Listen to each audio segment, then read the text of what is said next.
बिस्मिल्लाहिर्रहमानिर्रहीम। अस्सलाम वालेकुम वरहमतुल्लाहि वबरकातुहू। मैं ज़ुबैर ख़ान हूँ और आप मेरा वीलॉग देख रहे हैं।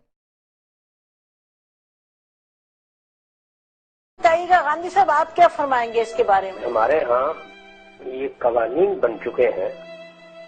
एक गिरोह को हमने अकलियत करार दे के गैर मुस्लिम डिक्लेयर कर दिया है।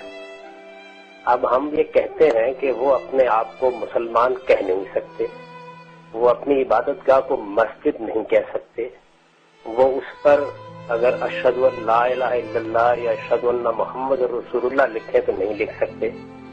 ये हमारे यहाँ कवानीन बन चुके हुए हैं। मैं इन कवानीन को सर गलत समझता हूँ। हमें ये हक यकीनन था कि हम उनके बारे में ये कहें कि हम उन्हें मुसलमान नहीं समझते। जिस तरह दुनिया में किसी को भी हक हासिल है कि वो किसी के बारे में कोई राय रखता है तो वो राय दे, उसको कानून का हिस्सा भी बनाया जा सकता है अगर हालात का तकाजा हो, लेकिन किसी दूसरे को अपने नुक्ता नजर के इजहार से कैसे रोका जा सकता है? ये अभी एहतसाम साहब ने जो बात फरमाई है ये मेरी समझ में नहीं आई कि अगर एक शख्स कुरान पढ़ना चाहता तो पढ़ सकता है, वो कुरान को हाथ में लेकर उसे अपनी आंखों से लगाए तो हम ये कहेंगे कि ये हमारे शार में से है।